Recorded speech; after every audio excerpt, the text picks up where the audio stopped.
This is the homework for Chapter 6 in Cost Accounting, the activity-based budgeting. This is problem number 6-24. The Chelsea store of Family Markets, a chain of small neighborhood grocery stores, is preparing an activity-based budget for January 2011. FS Family Supermarket has three product categories: soft drinks, fresh produce, and packaged food. The following tables show the four activities that consume indirect resources at the Chelsea store, the cost drivers and their rates, and the cost driver amount budgeted to be consumed by the activity in January 2011. Number 1. What is the total budgeted indirect cost at the Chelsea store in January 2011? What is the total budgeted cost of each activity at the Chelsea store in January 2011? What is the budgeted indirect cost of each product category in January 2011? Okay, so the first thing we're going to do, and that's already on your screen, is that I already set up what was given to you in the problem. So this was given, and I just put it into Excel. So what we have here is the activity. So they have four activities. That's ordering, delivery, shelf stocking, and customer support. The cost drivers. So this ordering, the cost driver is number of purchase orders. Delivery, the number of deliveries. Stocking shelves is hours of stocking time. And customer support is number of items sold. Probably want the word number. So, given in the problem, the budgeted cost driver rate is $90 for ordering, $82 for the number of deliveries, $21 for stocking shelves, and 18 cents for customer support. This is the budgeted amount per cost driver. So we have 14 in soft drinks. For ordering, we have 12 in delivery, 16, and we have 4,600 number of items sold. In fresh produce, we have 24 in ordering, 62 in delivery, and stocking shelves is 172. We sold 34,200 items. In packaged foods, we have 14 number of purchase orders. We have 19 number of deliveries. We have 94 hours of shelf stocking time, and we have 10,750 items sold. So to figure out my budget for 2011, I'm now going to go down here and do copy. I'm going to set up another list of activities here. And this is going to be cost hierarchy. And this is basically telling us how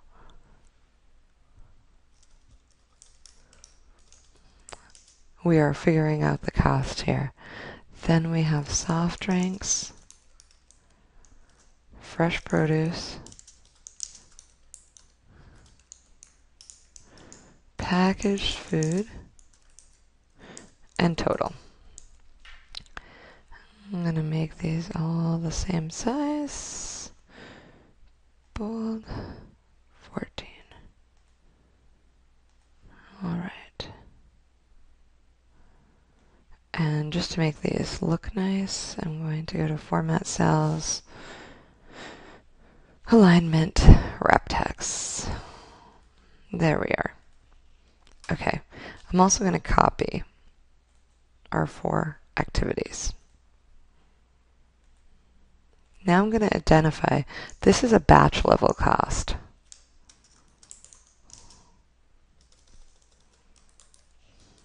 This is also a batch level cost.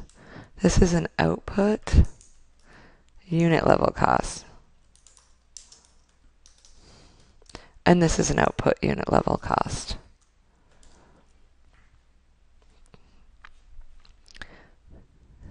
So to figure out what our cost at the batch level for soft drinks are, I'm going to take our $90 cost driver and multiply it by the number that we have budgeted.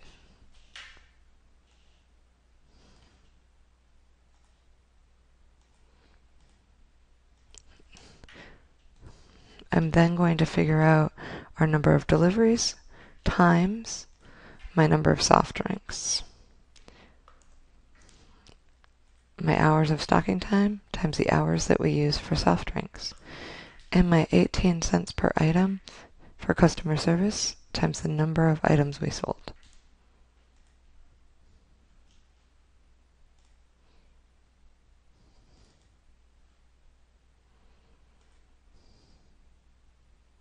So now, because of the way I set up this in Excel, I can actually just drag my formula over.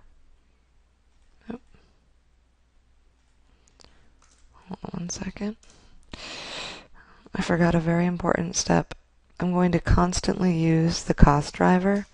So I'm going to highlight C4, as you can see up here, and I'm going to hit F4.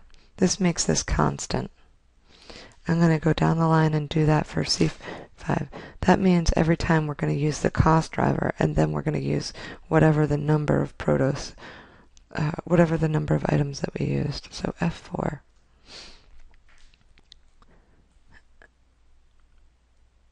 F4. And F4. So now when I drag this formula over, basically what it did, if you can see the highlighted cells, it took the $90 cost driver, because that doesn't change based on the product, and then it multiplied it by fresh produce in our fresh produce budget.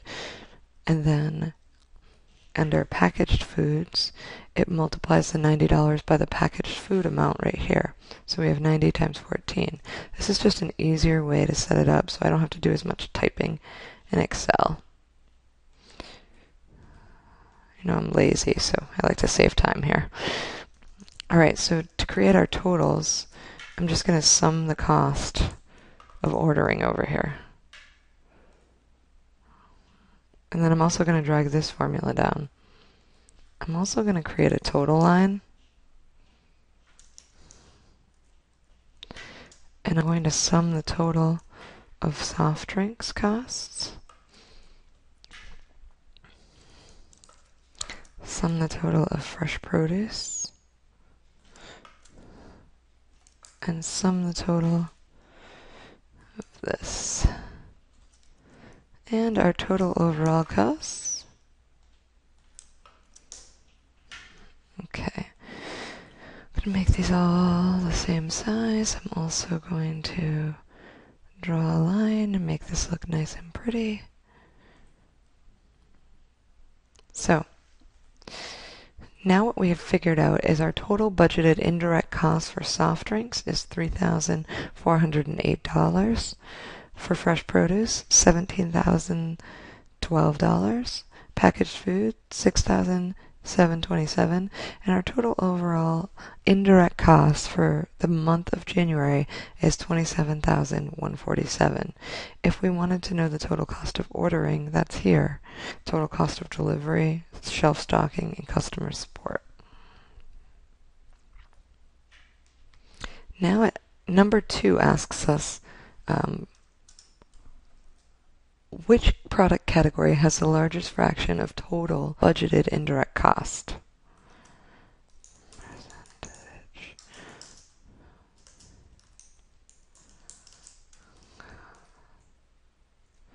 So they want to know the percentage of indirect costs. So what I'm going to do is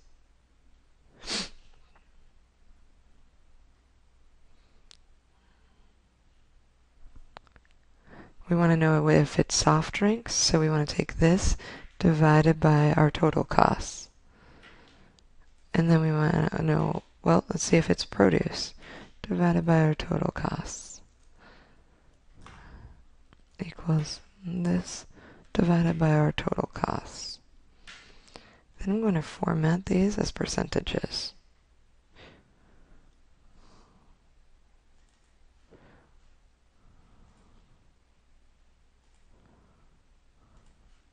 So 12% of the 12.55% of the indirect costs is related to soft drinks. 63% of indirect costs is related to fresh produce, and 24.78% is related to packaged foods. So the produce, based on this, fresh produce has the largest percentage of indirect costs.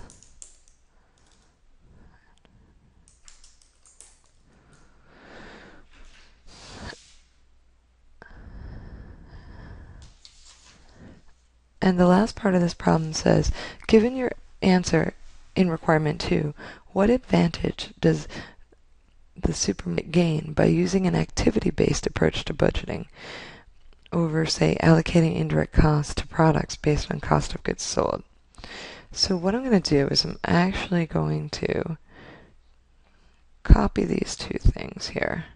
I'm going to set up another little chart below here. So we want to know if it's better by using the activity-based cost as opposed to allocating indirect costs. So let's see.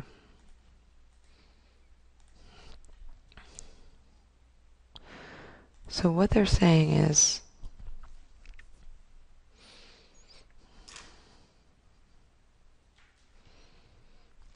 would it be better to use a percentage to allocate the costs?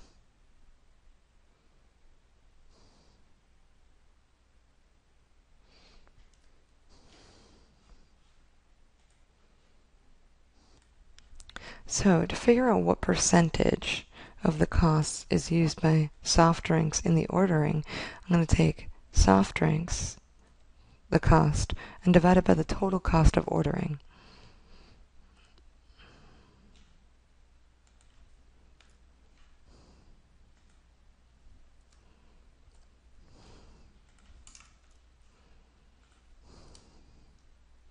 I'm going to go down and do that for each item here.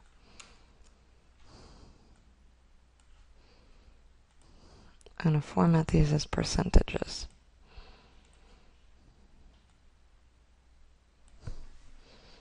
I forgot my little F4 here, so I'm going back,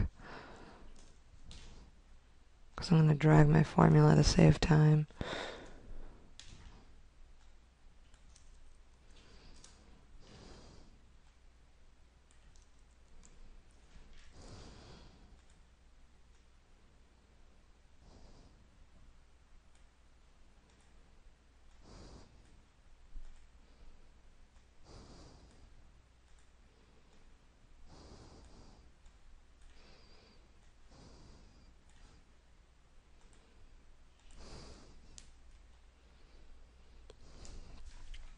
So,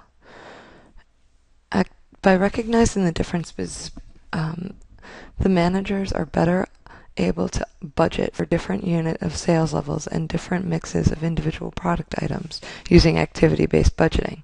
Using a single cost driver, such as cost of goods sold, assumes homogeneity in the use of indirect costs support activities across product lines, which does not occur here. Basically, if we just use a method of indirect costs being allocated, it doesn't necessarily mean that that is the percentage of use by soft drinks. As you can see, delivery, 67% of delivery is made up by fresh produce. So if we can align this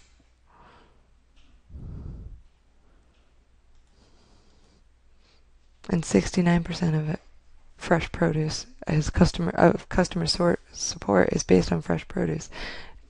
If we can align this with the percentage of total costs, then what we have here is a better way to identify if managers are working towards the correct goals. This can help in goal setting. It can also help in identifying job responsibilities. So, in essence, this could be a better way to align costs rather than just allocating indirect costs in a different manner. Now we're moving on to problem 6-25. And this problem is the continuation of the activity-based budgeting approach from the family supermarkets. And it says family supermarkets has a Kaizen or continuous improvement approach to budgeting monthly activity costs for each month of 2011. Each successive month, the budgeted cost driver rate decreases by 0.4% relative to the preceding months. For example, February's budgeted cost driver rate is 0.996 times January's budgeted cost driver rate, and March is 0.996 February's budgeted rate. So what we're going to do is Kaizen method of manufacturing is to work on constant improvement, which helps reduce costs. So this is the given information from problem 2-24. What they want to know is if we take a Kaizen cost-driven approach, what are our new cost drivers?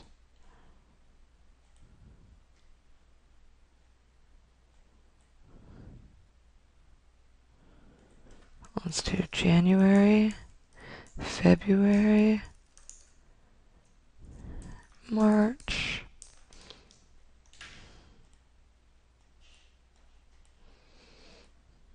so January's cost drivers were given to us in the problem.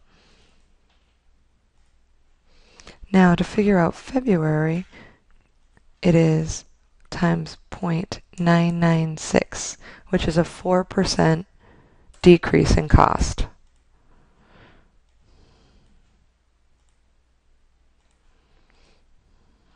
And basically, I'm just going to drag this down.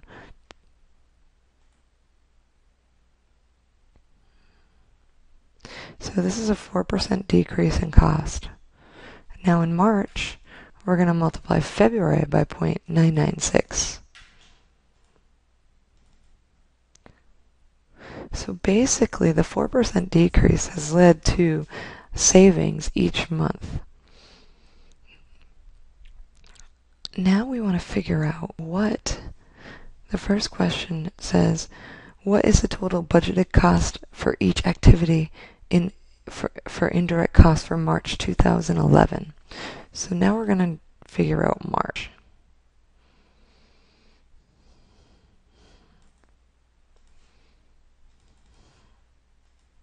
So I'm going to copy this and paste it down here. Oop. Copy. Paste. I'm then going to do the same thing I did in the last problem, which is I'm going to set up my cost hierarchy.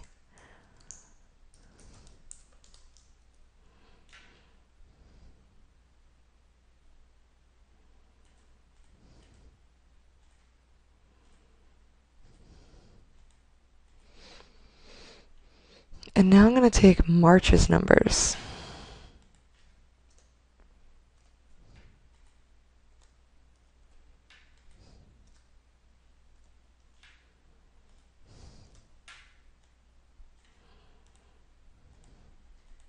And then I'm going to take each of my product lines. We're going to figure out the budget for March 2011.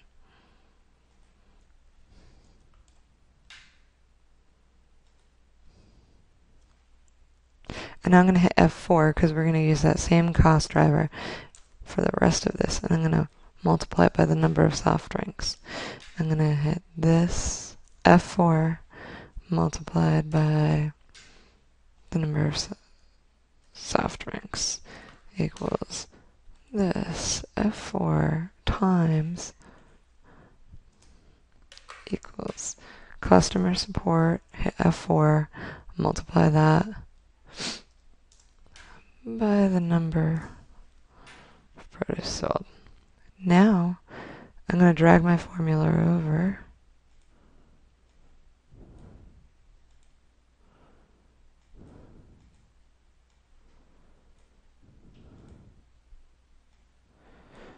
I'm also going to create a total column because I want to know, did my Kaizen approach save me money overall? And how much money did it save me? Total. My total is the sum of all of these.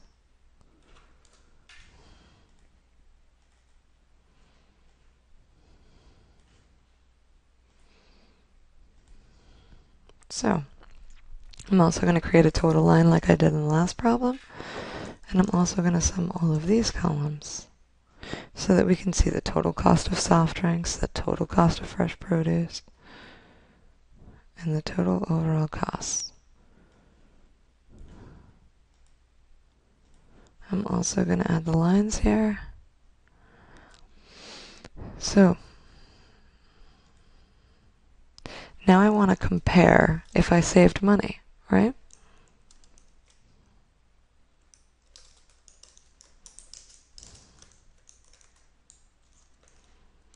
So we're going to do budget, and then we're going to see if the Kaizen, and see what kind of savings we had here.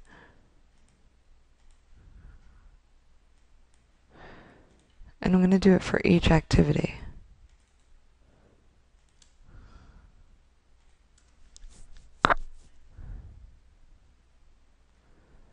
My budgeted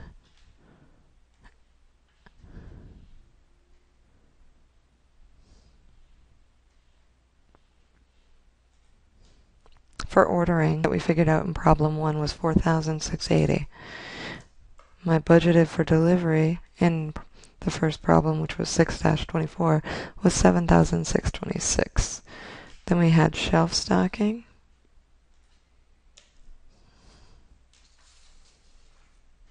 And then we had customer support.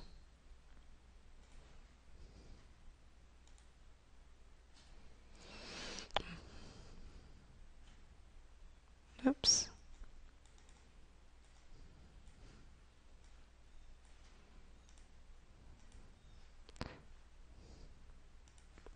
Now I want my Kaizen, I figured out right here.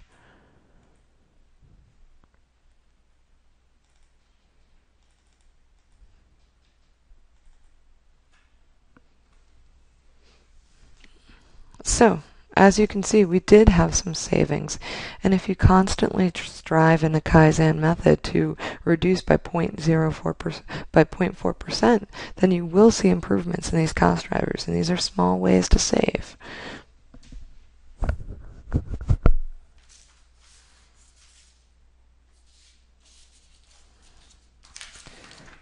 The last part of the question asks, what are the advantages and disadvantages of Kaizen budgeting? One of the problems with Kaizen budgeting is it will show unfavorable variances for managers who do not meet their monthly required cost reductions. This likely will put more pressure on managers to creatively seek out cost reductions by working smarter, so that's good, or having better interactions with customers' suppliers. One limitation of Kaizen budgeting, as illustrated in this question, is that it assumes small incremental improvements each month. It is possible that some cost improvements arise from large discontinuous changes in an operating process, supplier networks, or customer interactions. Companies need to highlight the importance of seeking these larger discontinuation improvements as well as small incremental improvements. The very last part of our homework was problem 2-26, responsibility and controllability. Each of the following independent solutions for Anderson's forklifts. Anderson manufactures and sells forklifts. The company also contracts to service both its own and other brands of forklifts.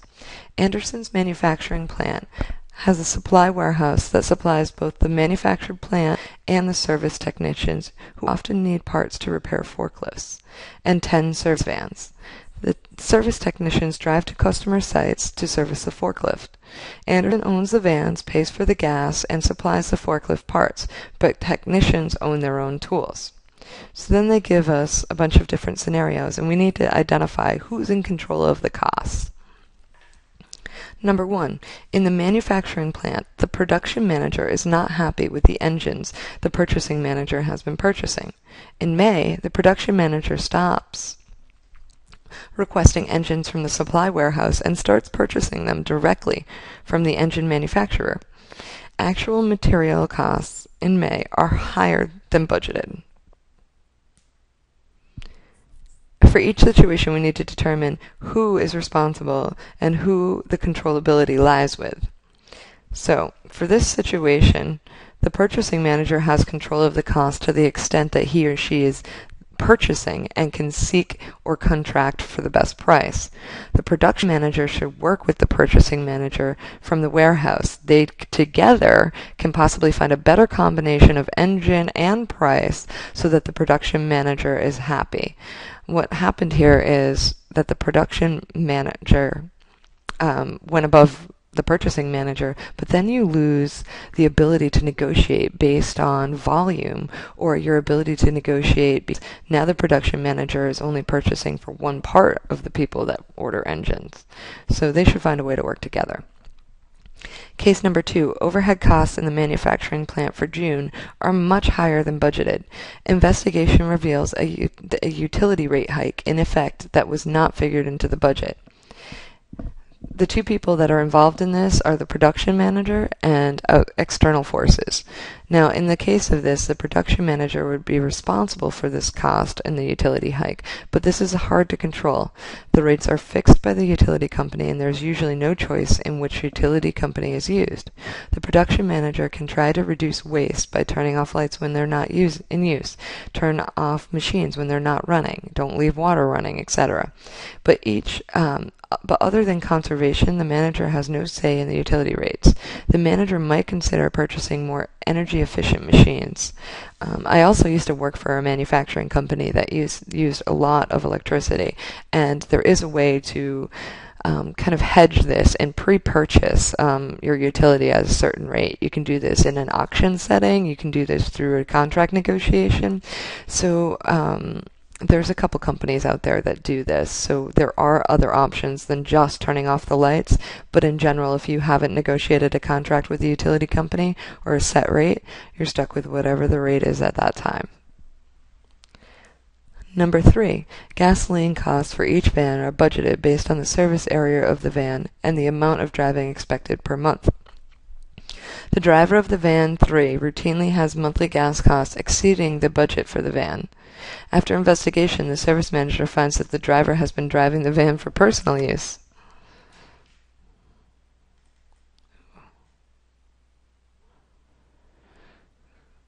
The driver has the responsibility to stay within the budgeted cost of the service vehicle. The service manager should set policies to which the drivers must adhere, including not using the van for personal use, although costs, the service manager could install GPS on the vans to make sure they are going where they're supposed to, and can also fire the driver of van 3 for misusing company property. Number 4. At Big Store Warehouse, one of Anderson's forklift service customers, the service people are only called in for emergencies and not for routine maintenance. Thus, the materials and labors for these service calls exceed the monthly budget contracts for a contract customer. So we have the Anderson service manager who's involved in this, and then we have the Big Store Warehouse manager. Since the Big Store Warehouse has a maintenance contract with Anderson, both the warehouse manager and Anderson's service manager should work together to make sure routine maintenance is scheduled for the Big Store forklifts. This will decrease the number of costs of repair emergencies. The manager should also consider the average cost of these service calls over the month when there are no service calls made. So, though they're exceeding that month, the next month they might have a budget variance where they didn't use any of the costs budgeted to them. So that could make up, as long as overall Anderson is still making money on this service contract, then they would proceed. If not, if they're only scheduled for emergencies, then maybe they need to renegotiate the service contract. Number 5, Anderson's service technicians are paid an hourly wage with overtime pay if they exceed 40 hours in a week, excluding driving time. Fred Snert, one of the technicians, frequently exceeds 40 hours per week. Service customers are happy with Fred's work, but the service manager talks to him constantly about working more quickly. Fred's overtime causes the actual cost of the service to exceed the budget almost every month. So the service manager is involved in this, and who has controllability? The answer to this question really depends on why Fred Snert works slowly. If it's because he's chatting with customers, which may be why they like him,